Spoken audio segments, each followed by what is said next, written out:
As rugas no meu rosto contam histórias de uma vida inteira de sacrifícios, especialmente pelos meus filhos. Sacrifícios que eu faria novamente, apesar de tudo. Meu nome é Eulália Pimentel, e o que vou contar para vocês hoje mudou completamente o rumo da minha existência numa cidade pacata de Minas Gerais. Aquela quinta-feira começou como qualquer outra. Acordei cedo para preparar o café da manhã para meus netos, Enzo e Valentina. Crianças adoráveis que, infelizmente, vinham sendo envenenadas contra mim pela própria mãe. Mesmo assim, sempre que possível, eu tentava conquistá-los com histórias antigas e bolinhos de fubá fresquinhos. Naquela manhã, notei algo diferente no ar, uma tensão que parecia prenunciar o que estava por vir. A casa onde morávamos era espaçosa, um sobrado no residencial Vale Verde, um dos melhores condomínios de Ribeirão das Flores. Uma ironia, já que aquela casa havia sido comprada com o dinheiro da venda da minha própria residência. Dinheiro que usei para salvar meu filho Júlio de uma dívida que ele contraiu para satisfazer os caprichos de Patrícia, sua esposa. Patrícia Camargo Pimentel. Até o nome dela saía amargo na minha boca. Uma mulher bonita, isso não dava para negar. Cabelos sempre impecáveis, roupas de marca, unhas feitas, decoradora de interiores que mais gastava do que ganhava e que via em mim um estorvo.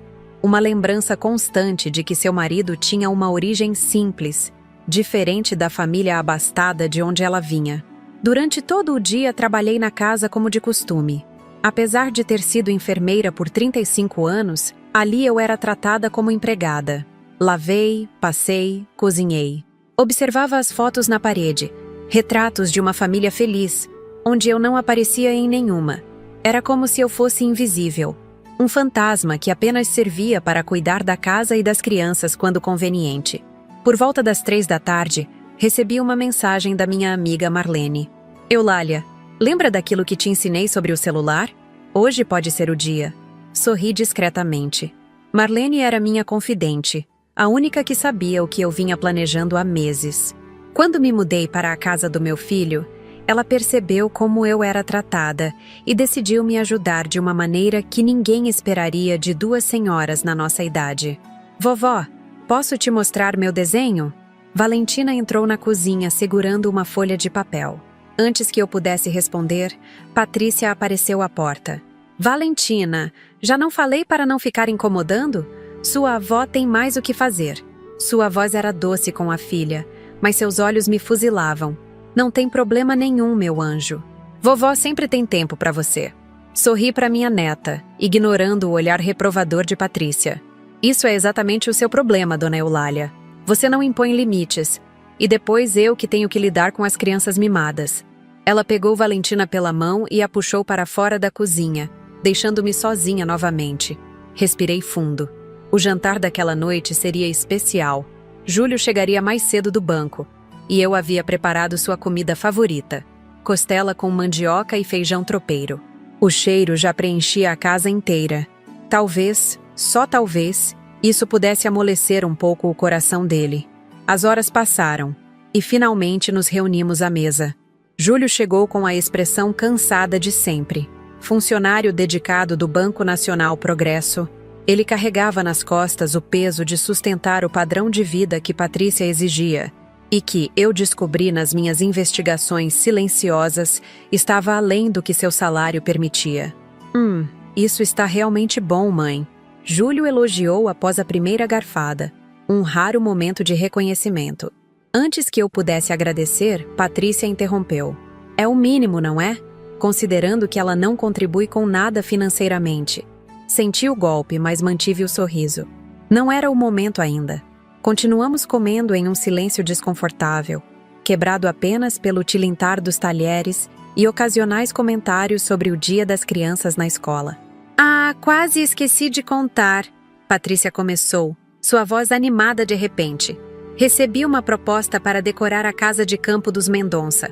Vou precisar ir até lá no fim de semana para fazer as medições. Júlio pareceu tenso. Mais gastos?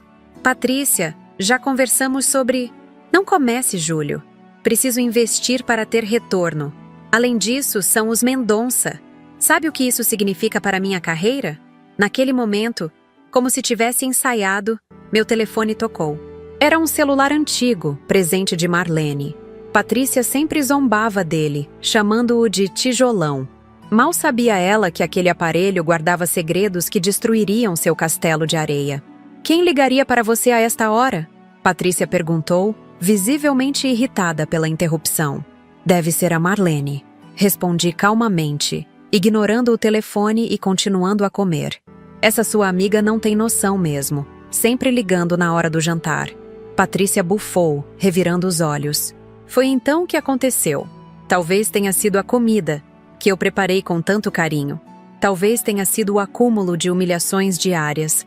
Ou talvez tenha sido simplesmente o momento certo, aquele que eu e Marlene vínhamos esperando.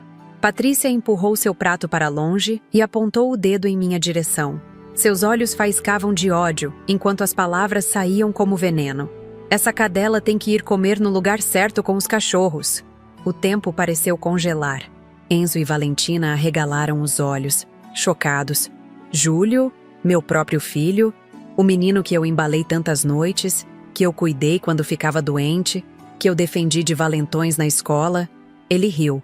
Um riso nervoso, é verdade. Mas ainda assim, uma risada que me atravessou como uma faca. Naquele instante, algo despertou dentro de mim. Uma clareza que só vem quando atingimos o fundo do poço. Com uma calma que surpreendeu até a mim mesma, coloquei meu garfo sobre o prato, limpei a boca com o guardanapo e peguei o celular que continuava a tocar. O que você vai fazer? Ligar para sua amiguinha para chorar? Patrícia debochou. Olhei diretamente para ela, depois para meu filho e finalmente para meus netos. Um sorriso sereno se formou em meus lábios enquanto meus dedos deslizavam pela tela do celular. Não para atender uma ligação, mas para acessar os arquivos que eu vinha coletando meticulosamente nos últimos meses. Não, minha querida Nora. Na verdade, acho que chegou a hora de todos nós ouvirmos algumas coisas interessantes.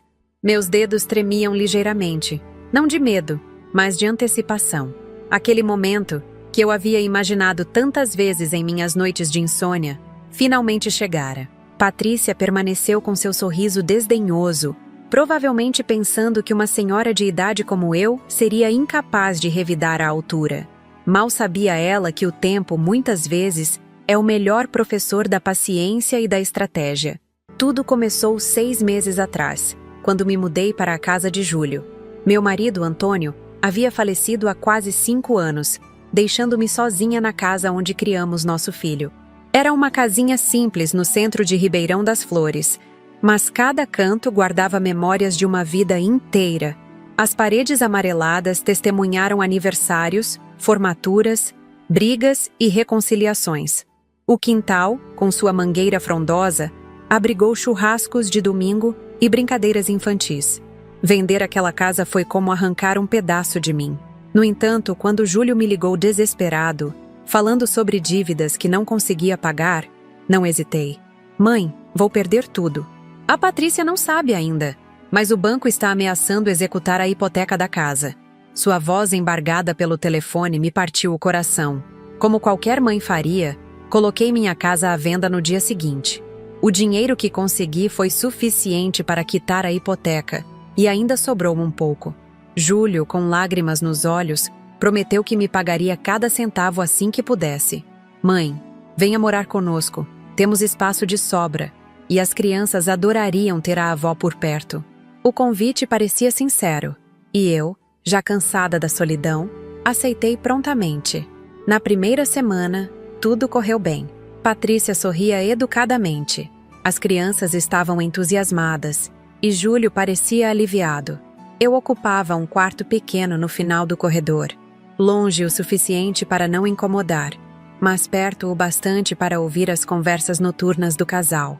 Foi numa dessas noites que escutei Patrícia pela primeira vez. Quanto tempo ela vai ficar aqui? Já não bastava salvarmos a sua mãe da casa caindo aos pedaços?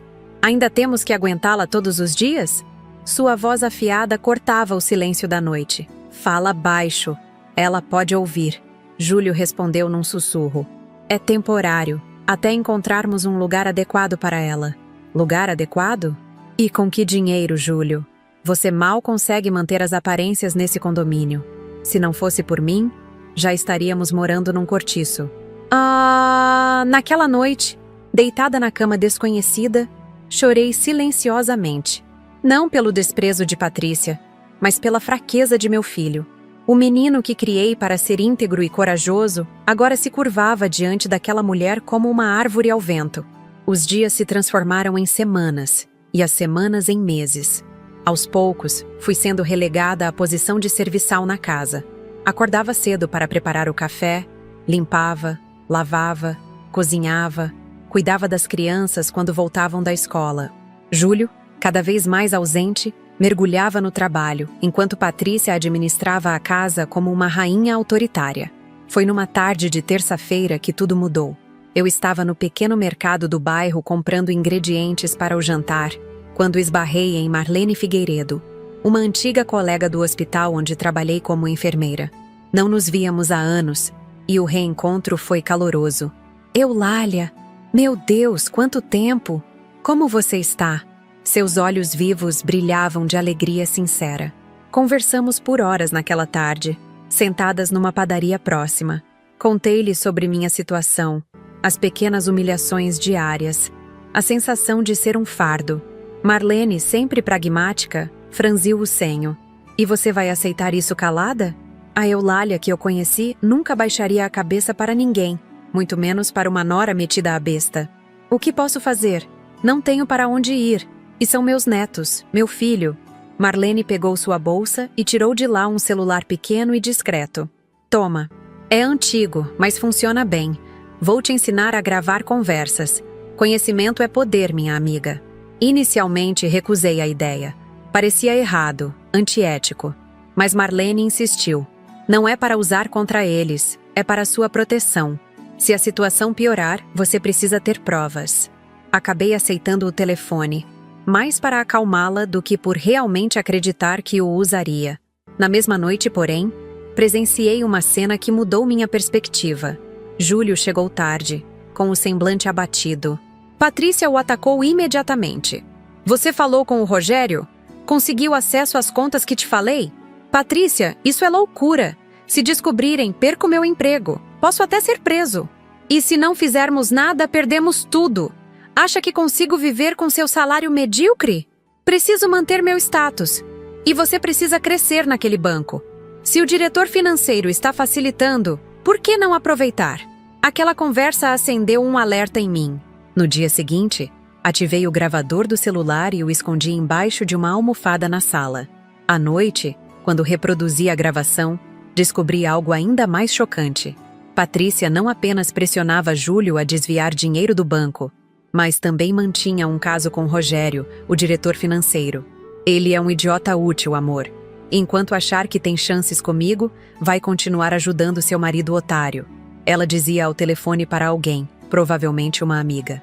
Durante semanas, coletei evidências, gravações de conversas telefônicas, discussões do casal, instruções explícitas de Patrícia para que Júlio falsificasse documentos bancários. Também descobri, através de papéis que encontrei no escritório de Júlio, que a casa onde morávamos ainda estava legalmente no meu nome. O acordo de compra e venda que assinamos era apenas uma promessa, condicionada ao pagamento integral, que nunca aconteceu. Paralelamente, fiz amizade com seu Antenor Bueno, um viúvo que morava 2 casas adiante. Ex-militar reformado, ele caminhava todas as manhãs pela Praça Central, no mesmo horário que eu levava os netos à escola. Nossas conversas inicialmente eram apenas sobre o tempo ou as flores do jardim público, mas gradualmente se aprofundaram. A senhora me lembra muito a minha Bernadette, que Deus a tenha. Ele me disse certo dia, com os olhos marejados. A mesma dignidade, mesmo sendo maltratada. Como assim? Perguntei, surpresa com sua percepção. Sou velho, dona Eulália, mas não sou cego. Vejo como sua nora fala com a senhora, como seu filho abaixa a cabeça. Sei reconhecer desrespeito quando vejo. Antenor tornou-se um aliado silencioso. Advogado antes de seguir carreira militar, ele me apresentou a doutora Renata Pacheco, uma jovem advogada especializada em direito de família e proteção ao idoso. Se tudo que a senhora me contou for verdade, temos um caso sólido de abuso patrimonial e emocional. explicou doutora Renata após ouvir minha história. Mas precisamos de provas concretas. Tenho gravações, revelei hesitante.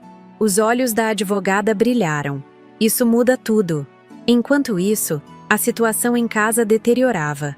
Patrícia já não se esforçava para esconder seu desprezo. As crianças, influenciadas por ela, começaram a me tratar com indiferença, exceto quando estávamos sozinhos. Nessas raras ocasiões, principalmente nas tardes em que Patrícia saía para reuniões de trabalho, que eu sabia serem encontros com Rogério, Enzo e Valentina voltavam a ser os netos amorosos que conheci. Vovó, por que a mamãe não gosta de você? Perguntou Valentina certa vez, enquanto fazíamos biscoitos. A pergunta me pegou desprevenida. Sua mãe tem muito no que pensar, querida. Às vezes as pessoas crescidas ficam preocupadas e acabam sendo um pouquinho mal-humoradas. Ela diz que a senhora é um peso, que estaríamos melhor sem a senhora. Enzo completou, com a sinceridade cruel das crianças. Aquelas palavras me feriram profundamente, mas também fortaleceram minha resolução. Não estava mais lutando apenas por mim, mas por meus netos, que cresciam num ambiente tóxico, e até mesmo por Júlio, manipulado pela esposa gananciosa. Uma semana antes daquele fatídico jantar, enviei cópias das gravações para a doutora Renata e para o pastor Josias Queiroz, líder da igreja local que eu havia começado a frequentar. Não pedi que tomassem qualquer ação, apenas que guardassem o material como garantia. Se algo acontecer comigo, se eu for expulsa de repente, vocês saberão o motivo, expliquei. O pastor Josias, um homem de cabelos grisalhos e olhar compassivo, segurou minhas mãos enrugadas. Dona Eulália, a senhora não está sozinha. Nossa comunidade cuida dos seus. E assim chegamos àquela noite, com Patrícia me chamando de cadela, sugerindo que eu deveria comer com os animais, e Júlio rindo nervosamente ao seu lado. O mesmo Júlio que um dia chorou em meus braços quando levou o primeiro fora. O mesmo que jurou cuidar de mim quando seu pai faleceu. Olhei para o celular em minhas mãos e senti uma estranha calma me envolver. Não era ódio, nem desejo de vingança, mas simplesmente a certeza de que estava na hora de restaurar a verdade, de reclamar minha dignidade. Vocês querem saber quem estava me ligando? Era a doutora Renata Pacheco, minha advogada. Ela queria confirmar se eu já havia enviado a última gravação. Falei, observando o semblante de Patrícia mudar. Gravação? Do que você está falando, velha maluca? Ativei o aparelho e coloquei-o sobre a mesa. A voz de Patrícia encheu a sala. Rogério, meu amor, precisamos ser mais cuidadosos. Júlio já está desconfiando. Se ele descobrir sobre nós antes de terminarmos a transferência do dinheiro, tudo vai por água abaixo. Júlio empalideceu, olhando da esposa para mim, incrédulo. As crianças, confusas, observavam a cena com os olhos arregalados. Isso é uma montagem, gritou Patrícia, levantando-se bruscamente. Você manipulou a gravação. Tem mais, continuei, imperturbável. Toquei novamente no celular, e outra conversa começou a tocar. Desta vez, era Patrícia instruindo Júlio sobre como falsificar assinaturas em documentos do banco. Use a caneta azul, ela reproduz melhor. E não se esqueça de datar 3 dias antes. Cala a boca! Berrou Patrícia, avançando para tomar o celular de minhas mãos. Júlio a deteve, segurando seu braço com força. É verdade? Ele perguntou, a voz trêmula. Você e Rogério? O silêncio de Patrícia foi mais eloquente que qualquer confissão. Júlio soltou seu braço e afundou na cadeira, passando as mãos pelos cabelos em desespero. Não é só isso, continuei, meu coração batendo forte, mas minha voz surpreendentemente firme. Há 2 horas, enviei cópias de todas essas gravações para Cláudio Santos, o gerente-geral do banco. Também enviei para a polícia e para a doutora Renata, que já está preparando os documentos necessários. Você não pode fazer isso! Vai destruir nossa família! Gritou Patrícia. Família? Dei uma risada amarga. Que família, Patrícia? Aquela que você planejava abandonar assim que o dinheiro estivesse seguro? Aquela em que você chama a avó dos seus filhos de cadela? Essa não é uma família. É um arranjo de conveniência que você manipula para seu benefício. Virei-me para Júlio. cujo rosto refletia a devastação de quem vê seu mundo desmoronar. Filho, sei que cometi erros com você. Talvez tenha te protegido demais. Não te preparado adequadamente para a vida. Mas nunca é tarde para recomeçar. Você tem escolhas a fazer agora. Me levantei lentamente, a dignidade restaurada em cada movimento. Os anos de enfermagem haviam me ensinado a manter a compostura mesmo nos momentos mais críticos. E aquela noite exigia toda a minha força interior.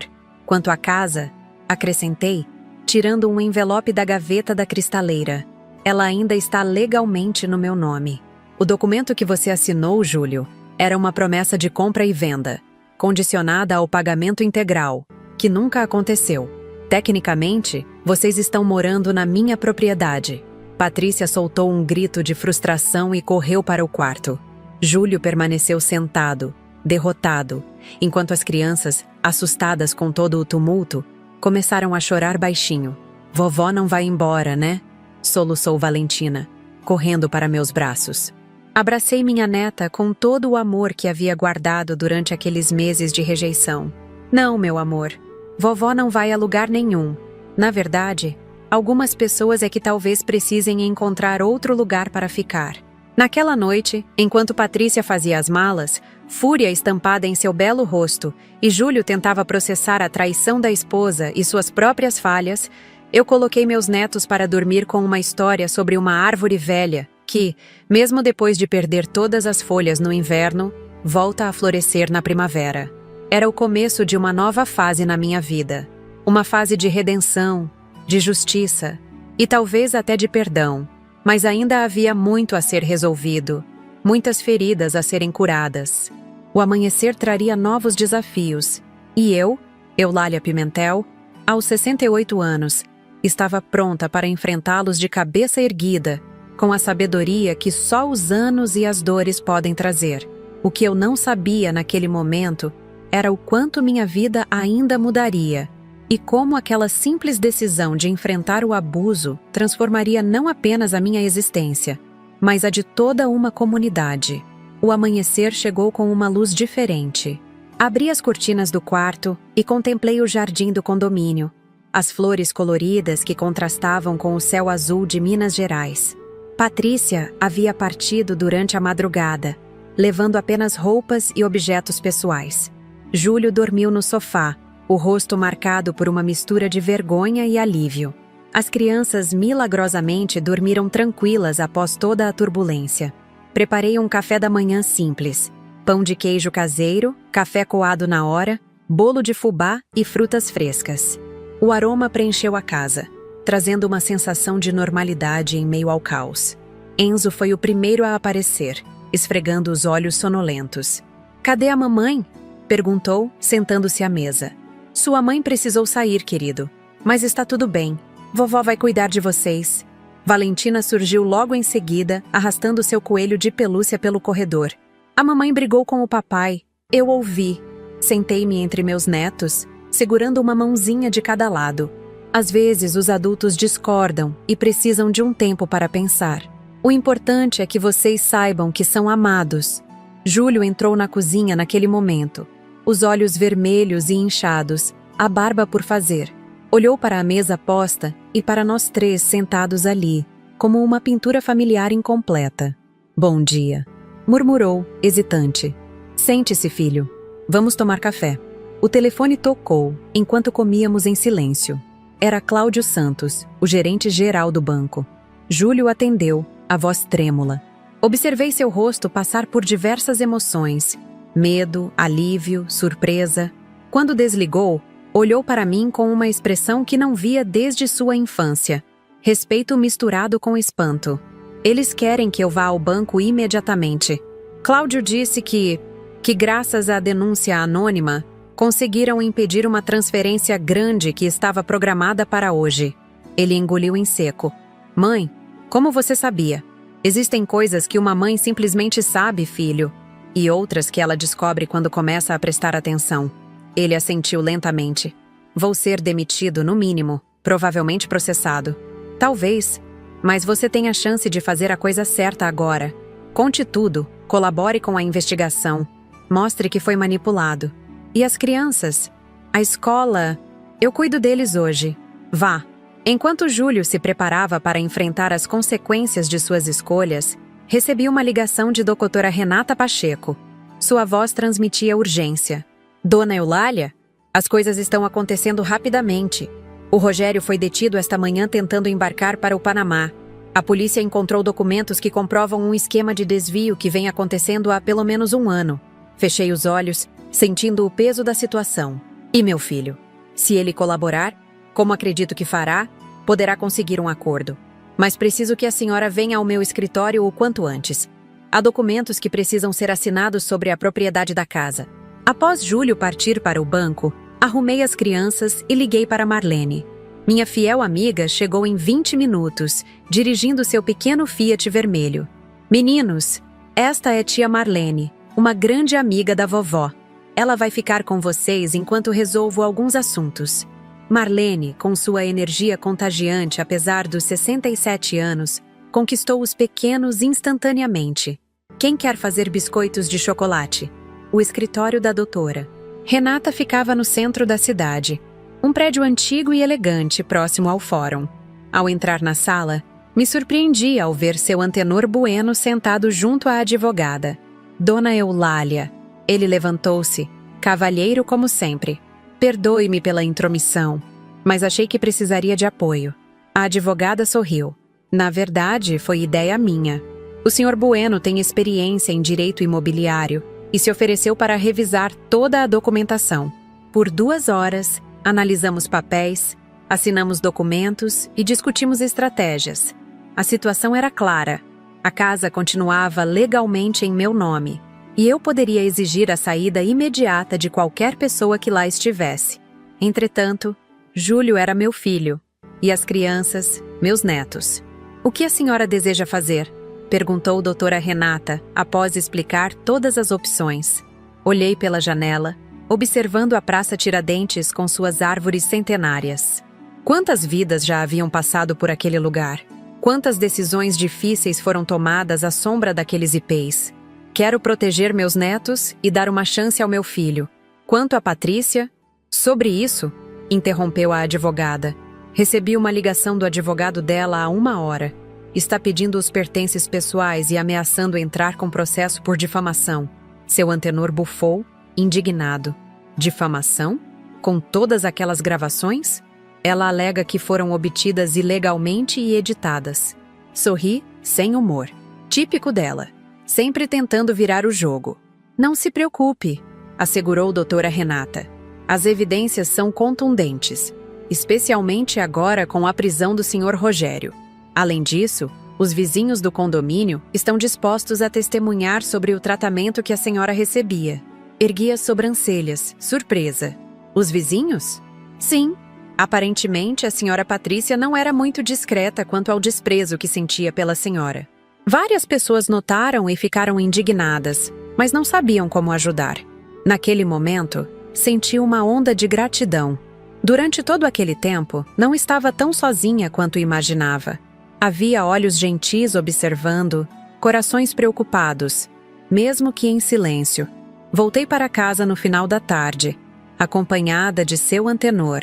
Encontramos Marlene e as crianças na cozinha, cobertos de farinha, rindo enquanto faziam biscoitos. O aroma doce preenchia o ambiente, e por um instante, pareceu que todos os problemas haviam se dissipado. "Vovó, olha o que fizemos!" exclamou Valentina, mostrando um biscoito em formato de coração. Abracei minha neta, sentindo sua pureza, sua inocência. Como protegê-la dos horrores do mundo adulto? Como explicar que sua mãe talvez não voltasse tão cedo? Júlio chegou quando já estava escurecendo. Seu rosto parecia ter envelhecido anos em apenas um dia. Sentou-se pesadamente no sofá da sala, enquanto Marlene e seu Antenor se despediam discretamente, prometendo voltar no dia seguinte. "Como foi?" perguntei, servindo-lhe uma xícara de chá de camomila. "Estou suspenso temporariamente. Vão abrir uma investigação interna, mas..." Ele respirou fundo. "Cláudio disse que minha colaboração será considerada. Aparentemente, não sou o único envolvido. Rogério tinha uma rede de funcionários manipulados. E quanto à polícia? Tenho uma audiência marcada para a próxima semana. Devo prestar depoimento como testemunha de acusação contra Rogério. Ele olhou para baixo, envergonhado. Aceitei um acordo de delação premiada. Coloquei minha mão sobre a sua. As mesmas mãos que um dia seguraram seus primeiros passos, que limparam suas lágrimas de criança. Você está fazendo a coisa certa, filho. A Patrícia, ela me ligou, estava furiosa. Disse que vou me arrepender, que vai tirar as crianças de mim. Ela não pode. Não depois de tudo isso. Eu não sei, mãe. Ela tem uma família influente, contatos. E nós temos a verdade. E pessoas boas ao nosso lado. Naquela noite, enquanto colocava as crianças para dormir, Valentina me fez uma pergunta que me pegou desprevenida. Vovó, a mamãe não gosta da gente? Sentei-me ao lado de sua caminha, afagando seus cabelos castanhos. Sua mãe gosta de vocês, querida. Mas às vezes os adultos ficam confusos e cometem erros. Como quando eu quebrei o vaso da sala e disse que foi o Enzo? Perguntou ela, com a sabedoria simples das crianças. Sorri. Algo assim, só que maior. Mas assim como você pediu desculpas depois, talvez um dia sua mãe também entenda seus erros. Na manhã seguinte, a campainha tocou cedo. Era Rosana Duarte, assistente social do Centro de Assistência Social de Ribeirão das Flores. Uma mulher de meia idade, com olhos gentis e postura profissional. Bom dia, dona Eulália. Desculpe o incômodo, mas recebi uma denúncia anônima sobre possível situação de vulnerabilidade envolvendo os menores Enzo e Valentina Pimentel. Meu coração gelou. Denúncia? Quem? Não posso revelar, mas preciso fazer uma avaliação da situação. Posso entrar? Enquanto Rosana conversava com as crianças no quarto delas, Júlio andava em círculos pela sala. Foi ela, tenho certeza. A Patrícia não vai desistir fácil. Mantive a calma, apesar do medo que crescia em meu peito. Não há nada a temer. As crianças estão bem cuidadas, amadas. Qualquer pessoa pode ver isso. Após quase 1 hora, Rosana retornou à sala, seu semblante mais relaxado. As crianças parecem saudáveis e bem ajustadas, considerando as circunstâncias. Enzo mencionou alguns incidentes envolvendo a mãe gritando com a avó, mas nada que indique abuso direto aos menores. E agora? Perguntou Júlio ansioso. Vou elaborar um relatório preliminar. Dado o contexto da situação e as acusações contra a Semirocora Patrícia, recomendarei que as crianças permaneçam com o pai e a avó até que tudo seja esclarecido judicialmente. Depois que Rosana partiu, respirei aliviada. A primeira batalha estava vencida, mas a guerra apenas começava. Patrícia não desistiria facilmente de seus filhos, ou melhor, de usá-los como arma contra nós. No final daquela tarde, recebi uma visita inesperada. Pastor Josias Queiroz veio acompanhado de 3 senhoras da igreja. Traziam cestas com alimentos, roupas para as crianças e palavras de solidariedade. A comunidade está sabendo o que aconteceu, dona Eulália, explicou o pastor. E queremos que saiba que não está sozinha nesta luta. Fiquei profundamente tocada. Como enfermeira, passei a vida cuidando dos outros, raramente permitindo que cuidassem de mim. Aquela demonstração de apoio me emocionou. Obrigada, pastor. Não sei como agradecer. Apenas continue sendo essa mulher forte e digna. Sua história já está inspirando outras pessoas que vivem situações semelhantes. Minha história? Sim. A senhora não sabe? Está circulando pela cidade. A enfermeira aposentada que enfrentou a nora abusiva e desmascarou um esquema de corrupção no banco. As pessoas estão falando. Não soube como reagir. Nunca busquei notoriedade, apenas justiça e respeito. Mas se minha experiência pudesse ajudar outras pessoas a encontrar coragem, talvez todo aquele sofrimento tivesse um propósito maior.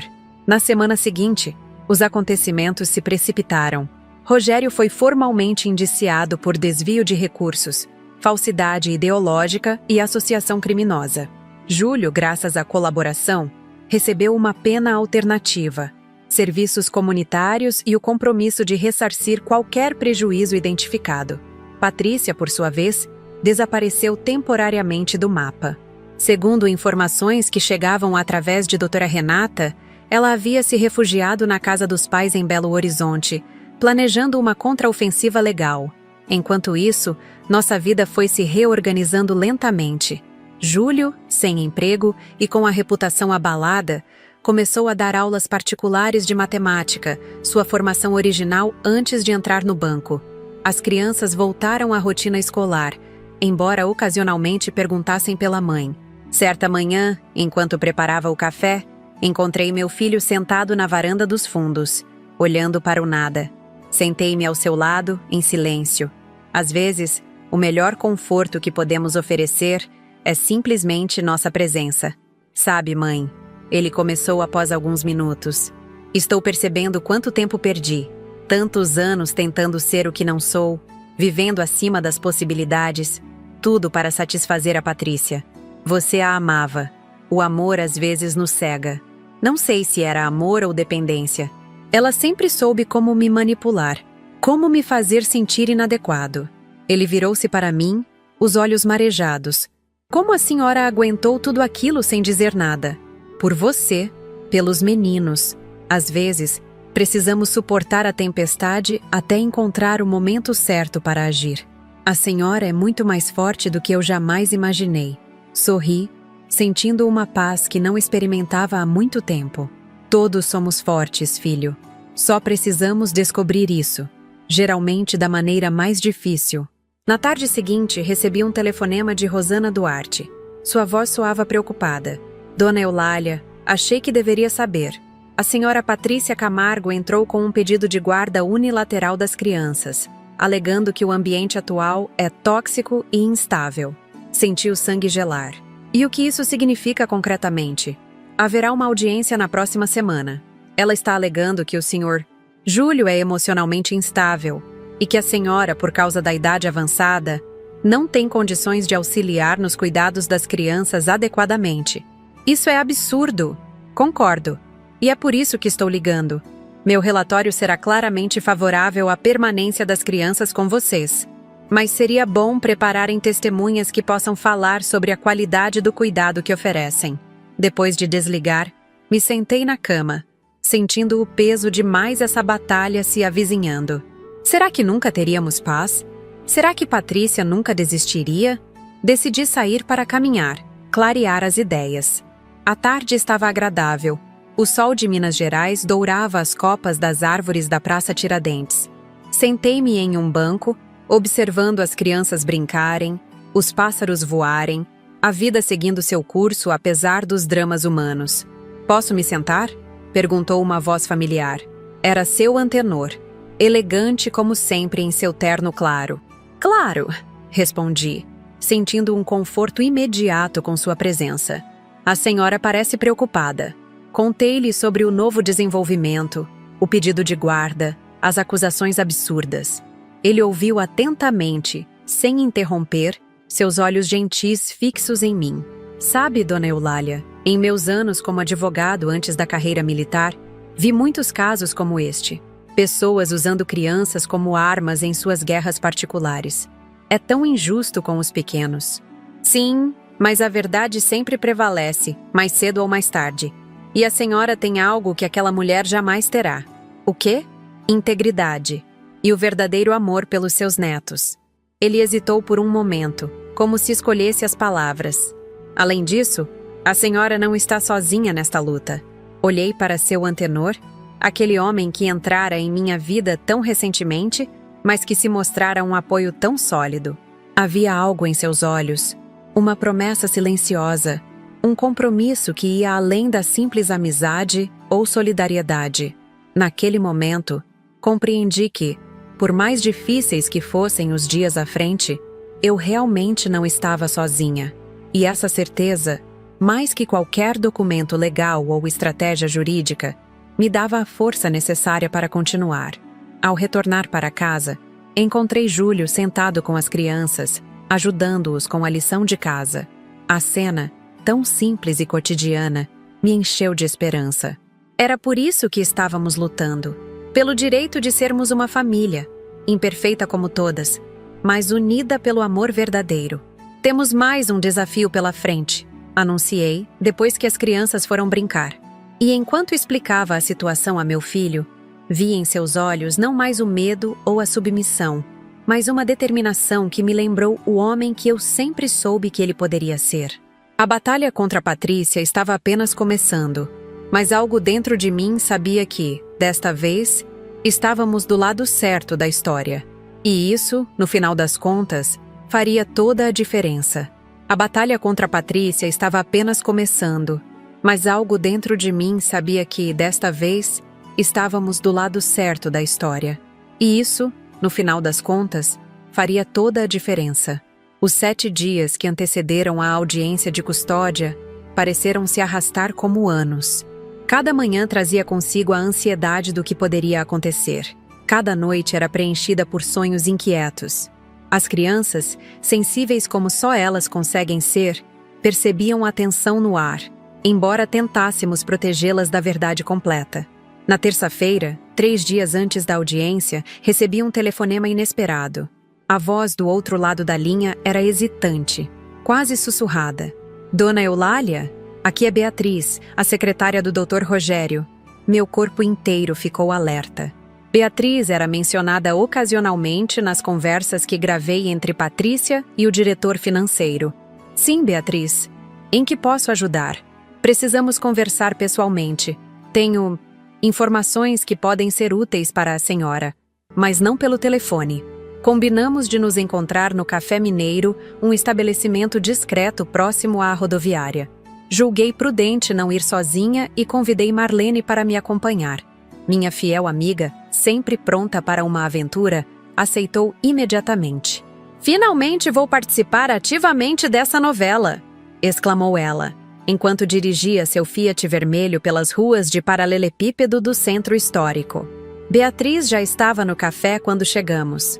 Uma mulher de cerca de 35 anos, cabelos castanhos presos em um coque severo, óculos de armação fina e uma expressão permanente de quem carrega o peso do mundo nos ombros.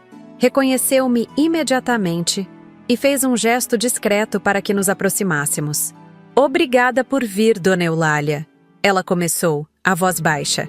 "O que vou fazer pode custar meu emprego, talvez até mais, mas não aguento mais ser cúmplice por omissão." "Cúmplice do que, exatamente?" perguntei, enquanto Marlene observava atentamente ao redor, como se estivéssemos em um filme de espionagem. Beatriz abriu sua bolsa e retirou um pendrive azul. "Aqui estão cópias de todos os e-mails trocados entre Dr. Rogério e sua nora nos últimos 8 meses.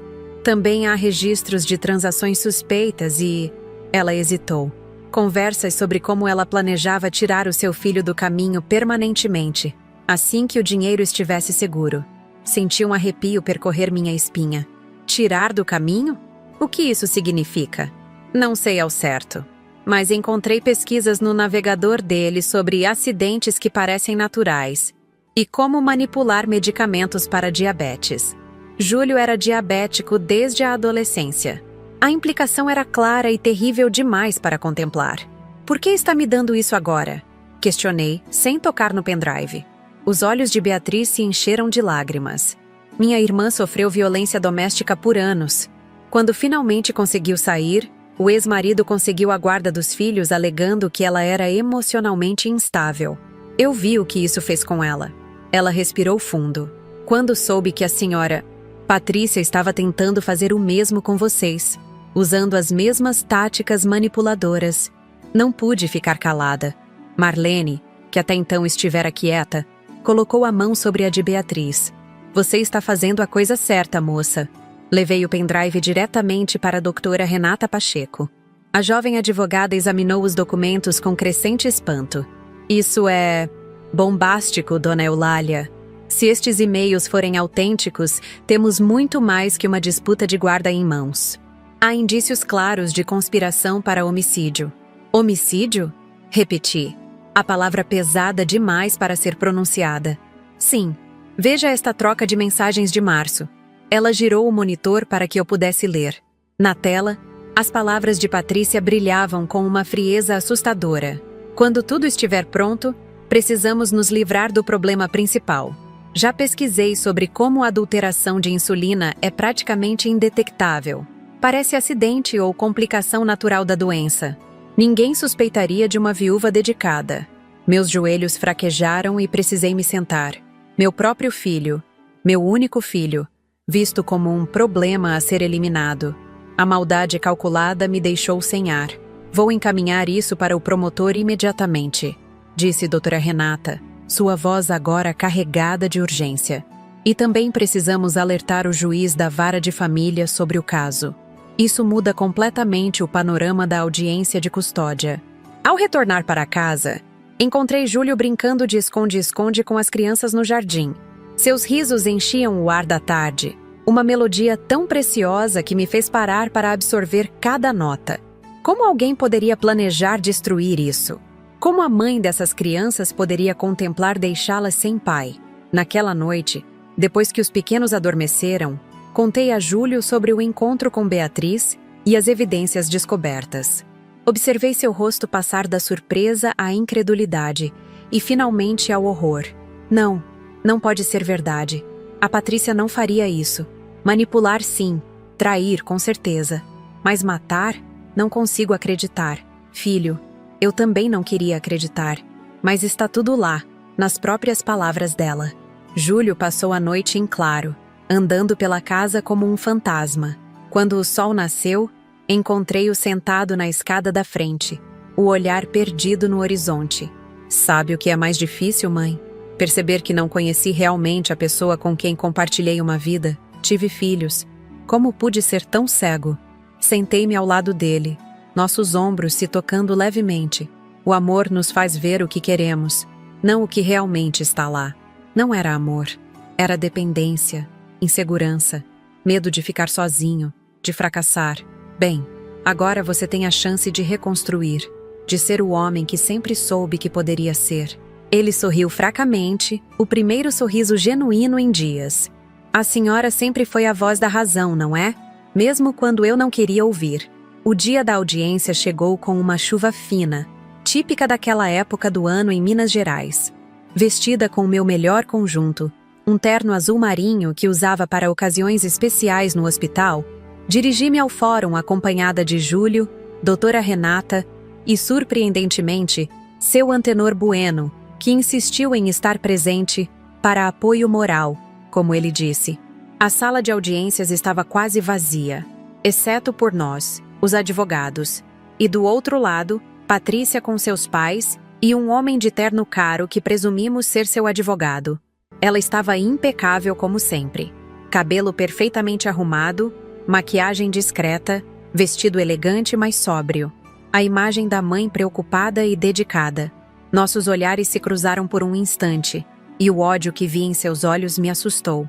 O juiz, doutor Paulo Nascimento, era um homem na casa dos 50 anos, com cabelos grisalhos nas têmporas e uma expressão de quem já viu de tudo na vida. Iniciou a sessão com formalidade, explicando o propósito da audiência e as regras de conduta. O advogado de Patrícia, Dr. Maurício Teles, foi o primeiro a falar. Com eloquência estudada, pintou um quadro de uma mãe desesperada, separada injustamente de seus filhos por um marido instável e manipulado por uma sogra controladora. Vossa Excelência, minha cliente foi vítima de uma conspiração elaborada para destruir sua reputação e afastá-la de seus filhos.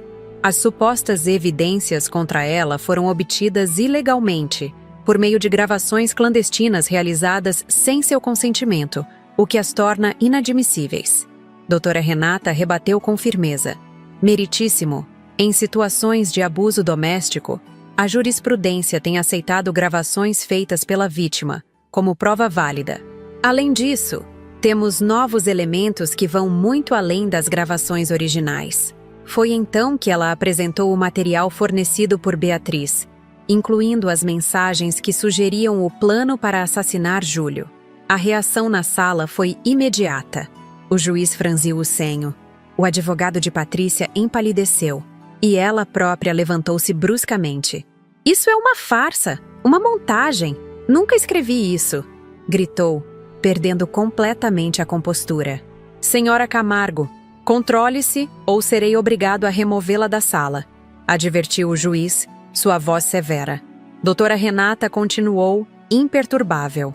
"Além disso, meritíssimo, Temos o depoimento da senhora Beatriz Souza, secretária do senhor Rogério Mendes, confirmando a autenticidade destes e-mails e fornecendo contexto adicional. Para minha surpresa, Beatriz entrou na sala naquele momento, acompanhada por um oficial de justiça. Estava pálida, visivelmente nervosa, mas determinada. Patrícia a encarou com fúria, sussurrando algo que pareceu uma ameaça. O depoimento de Beatriz foi devastador. Com detalhes precisos, descreveu como Patrícia e Rogério planejavam não apenas o desvio de dinheiro, mas também como pretendiam resolver o problema Júlio, após garantirem que o dinheiro estivesse seguro em contas offshore. Ela chegou a perguntar ao Dr. Rogério se ele conhecia alguém que pudesse ajudar com o trabalho, caso o plano da insulina não funcionasse. Entendi aquilo como uma busca por um assassino de aluguel, concluiu Beatriz, a voz tremendo ligeiramente. O silêncio que se seguiu foi ensurdecedor. Olhei para Júlio, que parecia em estado de choque. Patrícia, por sua vez, havia desabado na cadeira, toda a arrogância substituída por uma expressão de derrota. Após uma breve consulta com os assistentes, o juiz tomou sua decisão. Diante das evidências apresentadas, determino a guarda temporária exclusiva ao senhor Júlio Pimentel, com direito de convivência supervisionada para a senhora Patrícia Camargo, a ser realizada no Centro de Convivência Familiar deste Fórum. Além disso, estou encaminhando as novas evidências ao Ministério Público para a investigação de possível crime de conspiração para homicídio. Patrícia desmoronou completamente. Vocês não podem fazer isso. São meus filhos. Meus! Seus pais, figuras austeras que permaneceram em silêncio durante toda a audiência, finalmente se aproximaram para contê-la. Seu pai, um homem de aparência severa e bigode grisalho, olhou para Júlio com uma expressão indecifrável antes de escoltar a filha para fora da sala. Ao sairmos do fórum, uma chuva fina continuava a cair, lavando a cidade como se tentasse limpar as impurezas reveladas naquela sala. Júlio caminhava em silêncio, absorvendo o impacto de tudo que havia sido exposto. Doutora Renata nos explicava os próximos passos legais, mas suas palavras pareciam distantes, como se viessem de outro mundo. Foi seu antenor quem quebrou nosso transe coletivo. Acho que todos precisamos de um bom café. Conheço um lugar aqui perto que serve o melhor pão de queijo da região. Aquele simples comentário, tão mundano em meio ao turbilhão que acabávamos de enfrentar, trouxe um sorriso aos nossos lábios. Era um lembrete de que, apesar de tudo, a vida continuava com suas pequenas alegrias cotidianas. No caminho para o café, recebemos um telefonema de Marlene. Ela estava com as crianças em nossa casa, aguardando ansiosamente por notícias. Como foi? Estou aqui roendo as unhas de nervoso. Ganhamos, Marlene. Júlio ficou com a guarda temporária. Ouvi sua exclamação de alegria, seguida pelos sons de Enzo e Valentina perguntando o que havia acontecido. Meu coração se apertou ao pensar em como explicaríamos tudo a eles. O café colonial, sugerido por seu antenor, era um lugar aconchegante, com mesinhas de madeira e toalhas xadrez. Sentamo-nos próximos à janela, observando a chuva desenhar padrões no vidro. Pedi um café com leite e pão de queijo, sentindo pela primeira vez em dias que podia respirar normalmente. O que acontece agora? Perguntou Júlio, quebrando o silêncio. Doutora Renata suspirou. No aspecto da guarda, vocês têm uma vitória significativa. A decisão temporária provavelmente será confirmada na audiência final, especialmente com as novas evidências. Quanto à questão criminal, isso levará mais tempo. O Ministério Público precisa investigar, formalizar acusações. E quanto a Patrícia? Ela pode tentar algo? A pergunta de Júlio pairou no ar, carregada de medo implícito. Depois do que descobrimos, tudo parecia possível. Ela está sob observação agora, assegurou a advogada. Qualquer movimento suspeito será notado. Além disso, com a exposição pública do caso, seria extremamente arriscado para ela tentar qualquer coisa. Seu antenor, que estivera quieto, pigarreou levemente. Se me permitem a sugestão, seria prudente instalar um sistema de segurança na casa. Câmeras, alarmes. Nunca se sabe. Concordamos prontamente. Por mais que quiséssemos acreditar que o perigo havia passado, A prudência recomendava precaução.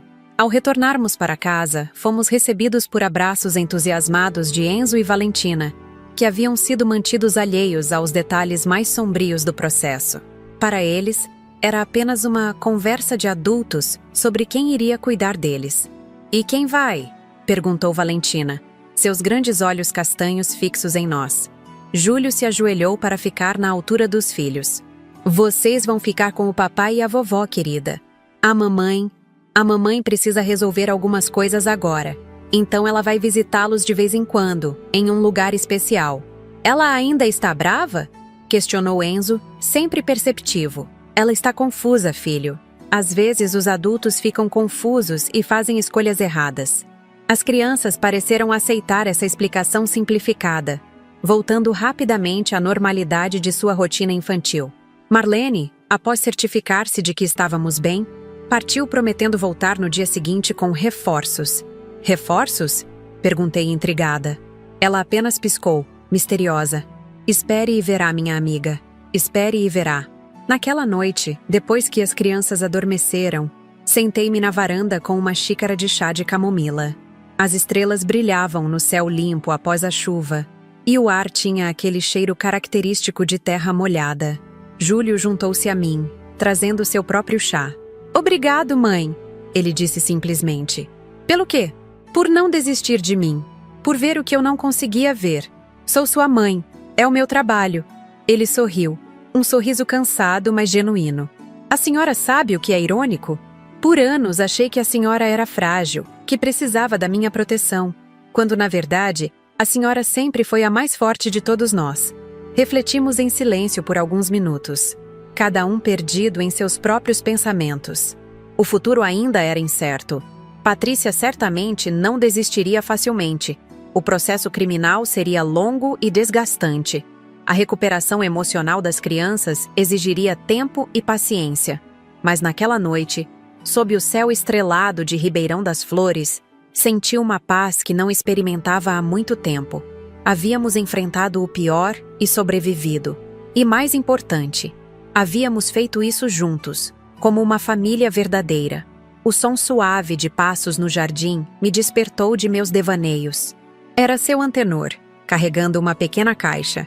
"Desculpem a visita tardia", ele disse, aproximando-se da varanda. "Mas achei que não podíamos esperar até amanhã para instalar isso." Dentro da caixa, havia um sistema de alarme moderno e 2 câmeras de segurança. "Vou ajudar a instalar agora mesmo, se não se importarem." Júlio levantou-se para ajudá-lo, e observei os 2 homens trabalhando juntos à luz da varanda. Meu filho encontrando um novo caminho, e aquele senhor que, inexplicavelmente, decidira fazer parte de nossa jornada. A vida tem dessas surpresas, pensei. Às vezes, precisamos passar pelo fogo para descobrir quem realmente somos e quem realmente está ao nosso lado quando tudo parece desmoronar. Enquanto os observava, permiti-me um pequeno sorriso de esperança. O pior havia passado, e pela primeira vez em muito tempo, o amanhã parecia promissor, não ameaçador. Eu, Eulália Pimentel, aos 68 anos, havia descoberto uma força que nem sabia possuir. E essa força agora serviria não apenas para proteger minha família, mas talvez para inspirar outros a encontrarem sua própria voz. A noite avançava tranquila, enquanto novos sistemas de proteção eram instalados em nossa casa. Uma metáfora apropriada, pensei, para os limites mais claros que agora estabelecíamos em nossas vidas. Limites que nos protegeriam não apenas de Patrícia, mas de qualquer um que tentasse diminuir nosso valor ou perturbar nossa paz duramente conquistada. Os dias que se seguiram à audiência trouxeram mudanças que nenhum de nós poderia prever. Na manhã seguinte, como prometido, Marlene apareceu em nossa porta. Não estava sozinha. Atrás dela, um exército de mulheres, a maioria na casa dos 60 anos, carregava cestas, bandejas cobertas com panos coloridos e expressões determinadas em seus rostos marcados pelo tempo. "O que é isso?" perguntei, atônita com a pequena multidão em minha porta. "Isso, minha querida, é o que eu chamo de Batalhão da Dignidade", respondeu Marlene com um sorriso triunfante. "São minhas amigas do grupo de ginástica para a terceira idade, do coral da igreja, da associação de artesãs Vieram ajudar na reorganização da vida de vocês. Antes que eu pudesse protestar, as senhoras já haviam invadido a casa, cada uma assumindo uma tarefa com a eficiência que só décadas de experiência doméstica podem proporcionar. Dona Zulmira, uma senhora de 75 anos com energia de adolescente, tomou conta da cozinha. Neide e Aparecida reorganizaram os quartos, trocando os móveis de lugar para melhorar a energia, como explicaram. Sônia, ex-professora de artes, organizou uma oficina de pintura improvisada para as crianças no quintal. Júlio observava tudo com uma mistura de espanto e divertimento. Acho que fomos gentilmente invadidos, mãe. No meio da tarde, nossa casa estava transformada. Cortinas novas pendiam nas janelas. O aroma de um ensopado delicioso preenchia o ar, e risadas infantis ecoavam pelo quintal, onde antes só havia silêncio tenso. Isso não é apenas sobre limpar e organizar, explicou Marlene enquanto tomávamos café na varanda, observando o movimento. É sobre reclamar o espaço, purificar as energias negativas que aquela mulher deixou. É um ritual de renascimento. Olhei para minha amiga com renovada admiração. Sob a fachada de cabeleireira extrovertida e um tanto excêntrica, escondia-se uma sabedoria profunda. Além disso, ela continuou com um brilho maroto nos olhos. A maioria dessas senhoras já passou por algum tipo de abuso ou humilhação. Ajudar vocês é também uma forma de cura para elas. Naquela noite, após o jantar comunitário mais alegre que nossa casa já testemunhou, Júlio me encontrou na varanda. Sentou-se ao meu lado com um envelope nas mãos. Preciso te mostrar uma coisa, mãe. Estive pensando muito sobre nosso futuro, sobre como reconstruir nossas vidas. Dentro do envelope havia um projeto arquitetônico. Esboços para a transformação da casa em um pequeno centro comunitário. O térreo poderia ser um espaço de convivência para idosos, com atividades culturais e de saúde. Podemos usar minha formação em administração e sua experiência como enfermeira. As crianças continuariam morando conosco no segundo andar. Examinei os desenhos, surpresa com a mudança de perspectiva do meu filho. É uma ideia maravilhosa, mas... como financiaríamos isso? Falei com o pastor Josias hoje. A igreja tem um fundo para projetos sociais e se interessou pela proposta. Além disso, ele hesitou brevemente.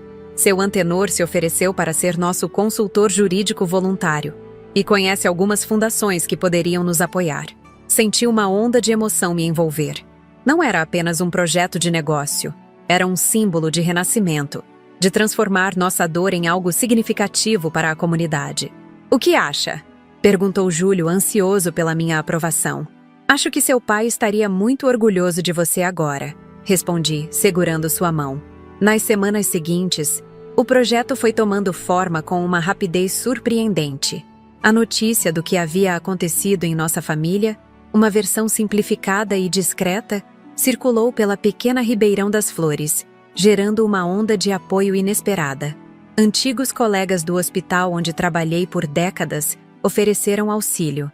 O clube de xadrez local, onde seu antenor era membro honorário, organizou um torneio beneficente para arrecadar fundos. Enquanto isso, o processo criminal contra Patrícia e Rogério seguia seu curso. As evidências eram contundentes e novos depoimentos surgiam a cada semana, revelando que o esquema era mais amplo do que imaginávamos inicialmente. A casa dos pais de Patrícia em Belo Horizonte foi alvo de busca e apreensão, onde documentos comprometedores foram encontrados. Certa manhã, enquanto preparávamos o café, fomos surpreendidos pela visita de Cláudio Santos, o gerente-geral do banco onde Júlio trabalhava.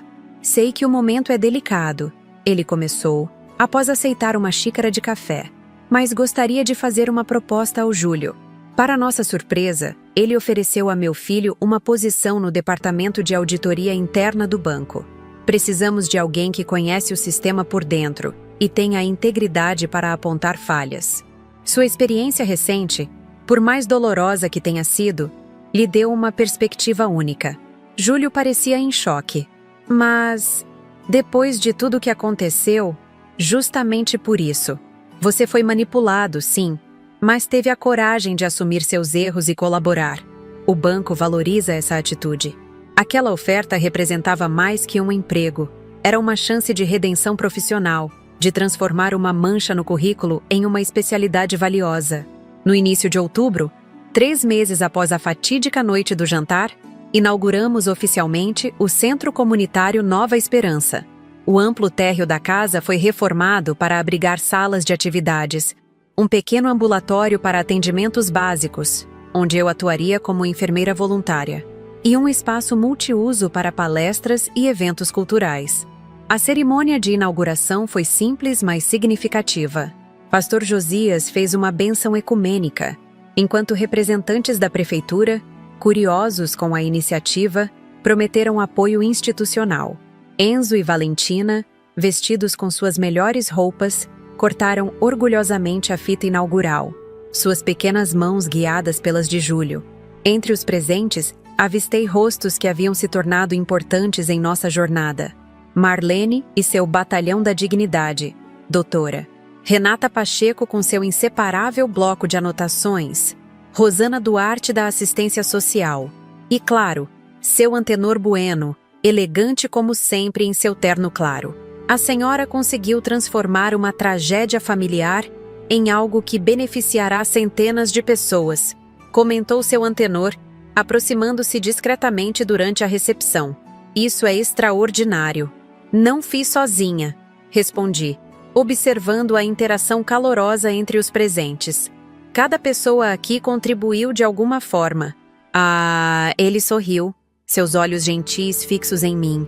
Ainda assim, foi a senhora quem teve a coragem de dar o primeiro passo, de enfrentar o abuso em vez de aceitá-lo. Nossa conversa foi interrompida por Valentina, que correu até nós com um desenho colorido. Olha, vovó, desenhei nossa nova casa. No papel, com a imprecisão encantadora da arte infantil, estava nossa casa com várias pessoas de mãos dadas ao redor. No topo, em letras tortas e coloridas, lia-se: Casa da vovó Eulália onde todo mundo é feliz. Está lindo, meu amor, respondi, abraçando-a com lágrimas nos olhos. Vamos colocar em um quadro bem bonito para ser o primeiro a decorar nossa parede, que tal? Enquanto a festa de inauguração prosseguia, retirei-me por alguns momentos para a varanda dos fundos, precisando de um instante de quietude para processar tudo o que havia acontecido em tão pouco tempo. O quintal, antes negligenciado, agora exibia canteiros organizados onde os idosos da comunidade poderiam praticar jardinagem terapêutica. 1 centavo pelos seus pensamentos. A voz de seu Antenor me surpreendeu. Ele se aproximou, oferecendo-me um pequeno prato com doces da festa. Estava apenas refletindo sobre como a vida dá voltas. Respondi, aceitando um brigadeiro. Há poucos meses eu era praticamente uma serviçal nesta casa, invisível, diminuída. Agora a senhora é uma líder comunitária, ele completou. Inspiração para muitas mulheres que sofrem caladas. Balancei a cabeça, ainda não completamente confortável com essa nova identidade. Não sei se chego a tanto. Só fiz o que precisava ser feito para proteger minha família. E é exatamente isso que faz da senhora especial, dona Eulália. A senhora não buscou vingança, buscou justiça. E depois, transformou essa justiça em algo construtivo.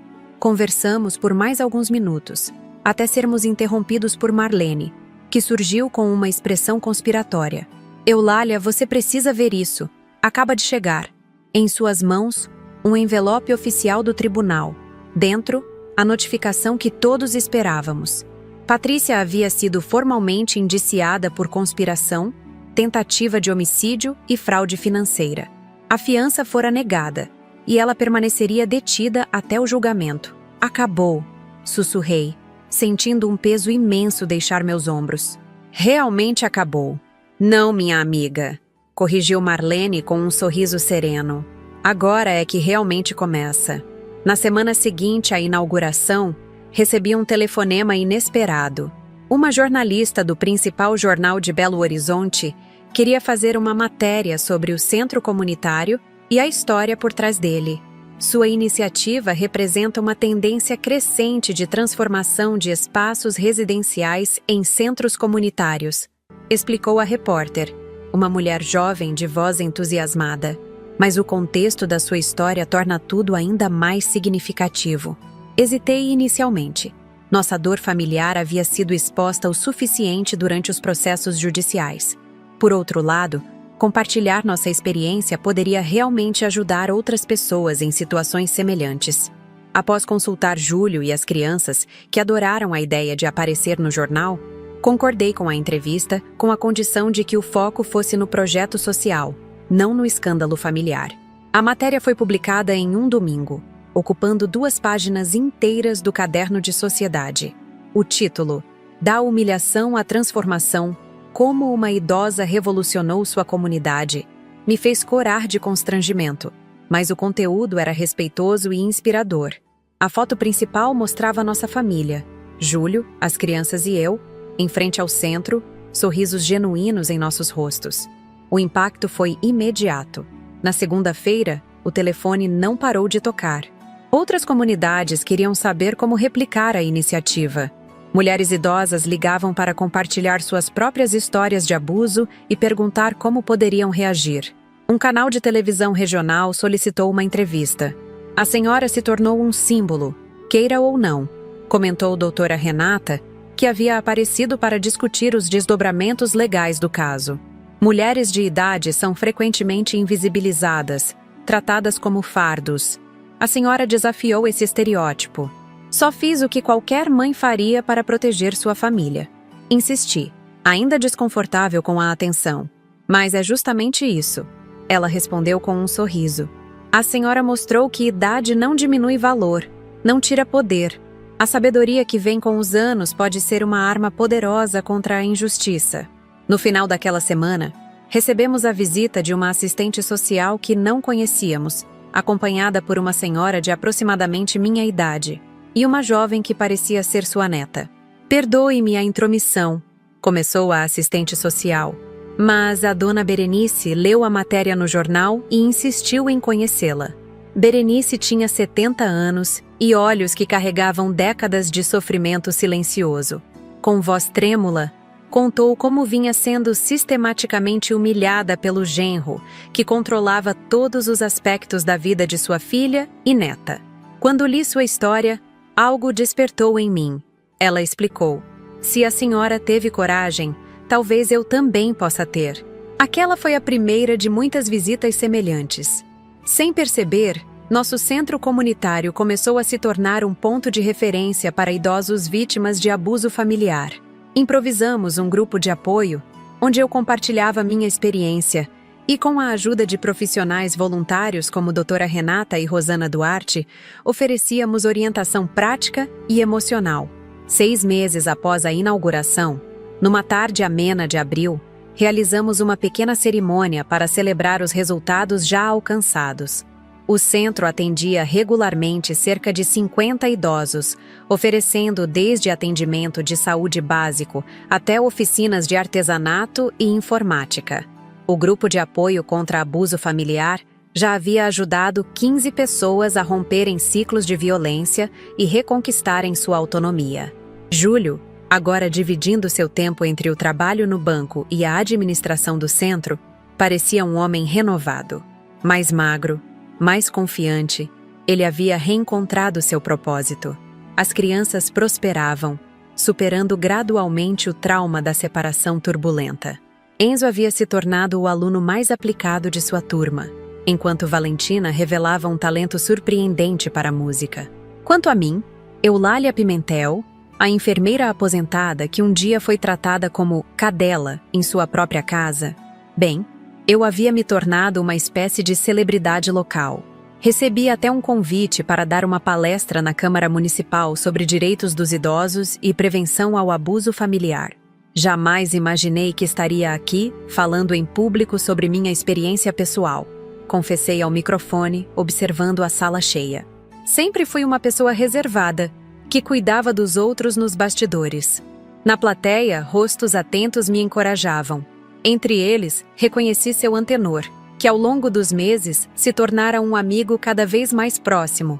E, para deleite de Marlene, um interesse romântico que eu ainda não estava pronta para admitir. Mas aprendi que às vezes o silêncio não é virtude, é cumplicidade. Aprendi que nossa dor, quando compartilhada, pode se transformar em força para outros. E principalmente, aprendi que nunca, jamais, é tarde demais para recomeçar. Os aplausos que se seguiram foram ensurdecedores. Voltei para meu lugar com o coração acelerado, ainda não completamente confortável com os holofotes, mas cada vez mais consciente da importância do meu testemunho.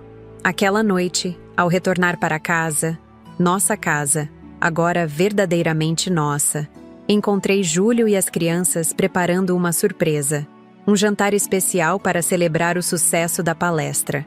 A mesa estava posta com a melhor louça, flores frescas ao centro e os pratos favoritos de todos nós. Um brinde à vovó mais corajosa do mundo, propôs Júlio, erguendo seu copo de suco.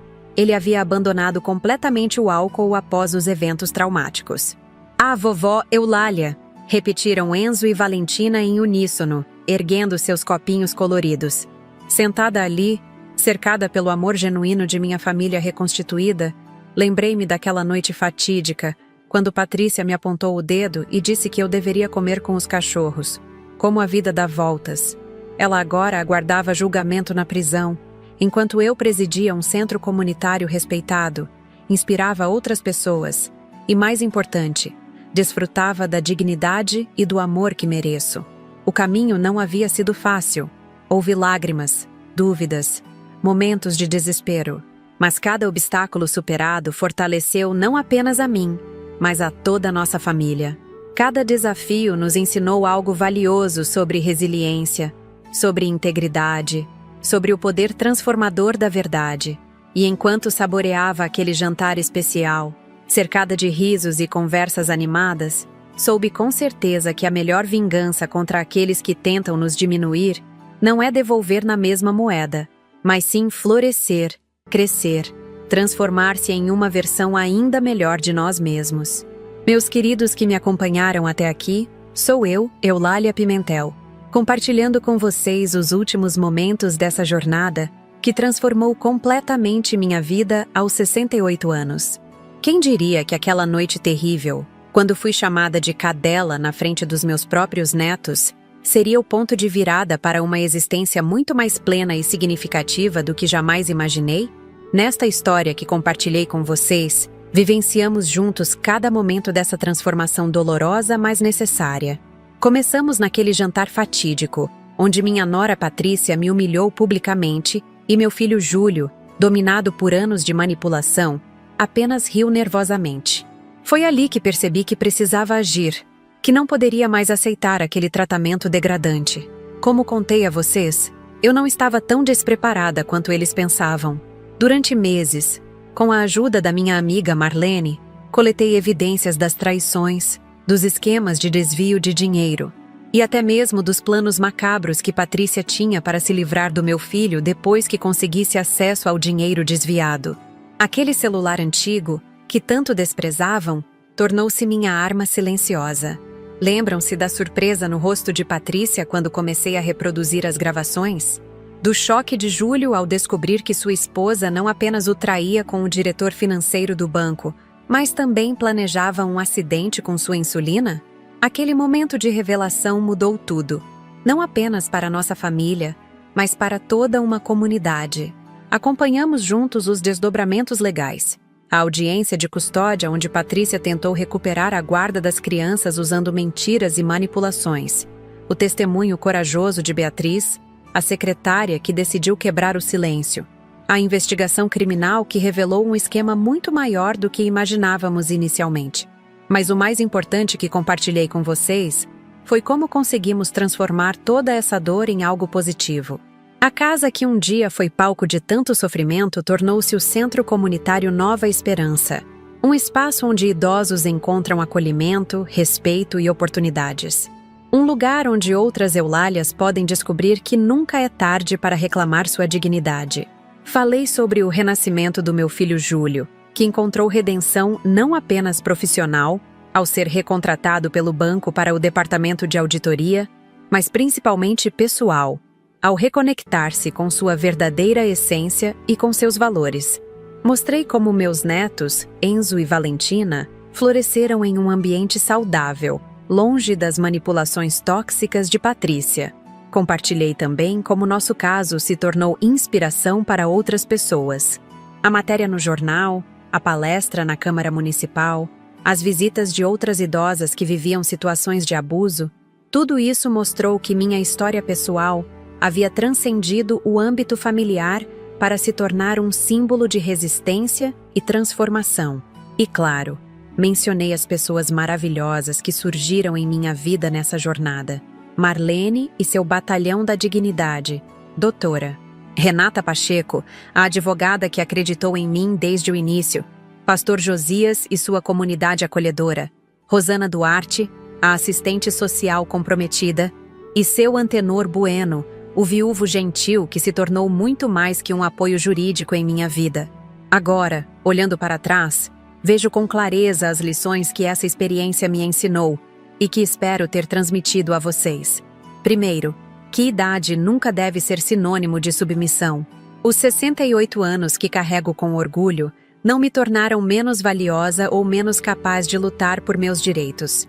Pelo contrário, trouxeram a sabedoria necessária para agir no momento certo, com a estratégia certa. Segundo, que o silêncio raramente é a melhor resposta ao abuso. Durante meses, suportei humilhações calada, pensando que estava protegendo minha família. Mas foi apenas quando encontrei minha voz, quando expus a verdade, que realmente pude salvar meus entes queridos. Terceiro, que transformar dor em propósito é o caminho mais poderoso para a cura. Poderia ter usado as evidências apenas para me vingar de Patrícia, para humilhá-la como ela me humilhou. Mas escolhemos um caminho diferente. Usar nossa experiência para ajudar outras pessoas, para criar algo positivo a partir do sofrimento. E por fim, que nunca, jamais, é tarde demais para recomeçar. Aos 68 anos, quando muitos pensam que a vida está acabando, descobri que a minha estava apenas começando em um novo capítulo, mais autêntico, mais significativo e infinitamente mais feliz. Meus queridos que me acompanharam até aqui, essa história que compartilhei não é apenas minha, agora também é de vocês. E para que mais pessoas possam se inspirar, encontrar força e coragem em situações semelhantes, preciso pedir alguns minutos do seu tempo. Se essa história tocou seu coração, se algum momento trouxe lágrimas aos seus olhos ou lhe deu esperança, por favor, inscreva-se no canal Vovó Lembrou. Seu apoio permite que histórias como a minha, histórias de resistência, superação e transformação, alcancem pessoas que talvez estejam passando por situações semelhantes neste exato momento. Pessoas que precisam ouvir que não estão sozinhas e que é possível recomeçar. Deixe seu like neste vídeo. Pode parecer um gesto simples, mas ajuda nosso conteúdo a alcançar mais pessoas, a tocar mais corações. Cada polegar para cima é como um abraço silencioso que você manda para alguém que está passando pelo que passei. E por favor, comente. Conte sua impressão, compartilhe sua própria experiência se sentir conforto em fazê-lo. Ou apenas deixe uma palavra de incentivo. Os comentários criam uma comunidade de apoio que transcende fronteiras e conecta pessoas que talvez nunca se encontrem pessoalmente, mas que podem dar força umas às outras. Deu muito trabalho produzir este vídeo. Cada palavra foi cuidadosamente escolhida, cada momento da história foi construído para tocar seu coração e, quem sabe, dar coragem a alguém que esteja enfrentando situação semelhante. Se puder, deixe seu comentário. É o combustível que nos motiva a continuar. Também quero fazer um pedido especial. Se esta história realmente significou algo para você, considere contribuir através do Valeu Demais, nossa forma de receber doações para cobrir os custos de produção do canal. Com sua ajuda, podemos continuar trazendo conteúdo diário, histórias que inspiram, que transformam, que conectam. Cada contribuição, por menor que seja, nos ajuda a manter este trabalho que é feito com tanto amor e dedicação. Há muitas outras histórias no canal Vovó Lembrou, esperando por você. Histórias de pessoas comuns que, assim como eu, enfrentaram situações extraordinárias e encontraram força onde menos esperavam. Dê uma olhada nos outros vídeos, Tenho certeza que você encontrará outras narrativas que tocarão seu coração. Antes de me despedir, quero que saiba: se você está passando por uma situação de abuso, se sente diminuído, invisível ou desrespeitado, saiba que nunca é tarde para mudar essa realidade. Nunca é tarde para reclamar sua dignidade. Nunca é tarde para dizer basta e reescrever sua história. Eu, Eulália Pimentel, aos 68 anos, encontrei coragem para transformar a humilhação em força, o desprezo em propósito, a dor em serviço ao próximo. E você também pode. Não importa sua idade, sua condição social ou sua história de vida. Você merece respeito, você merece amor, você merece ser tratado com dignidade. Muito obrigada por me acompanhar até aqui. Sua presença, sua atenção, seu tempo, tudo isso significa o mundo para mim. Espero encontrá-lo em uma próxima história, em uma próxima reflexão, em um próximo momento de transformação. Até lá, cuide-se, valorize-se e lembre-se sempre: o poder de mudar sua realidade está em suas mãos. Não se esqueça, inscreva-se no canal Vovó Lembrou, deixe seu like, comente o que achou desta história e, se possível, apoie nosso trabalho através do Valeu Demais. Cada pequeno gesto seu nos ajuda a continuar levando esperança e inspiração para tantas pessoas que precisam. Juntos, formamos uma comunidade de apoio que transcende fronteiras e transformamos histórias de dor em histórias de renascimento.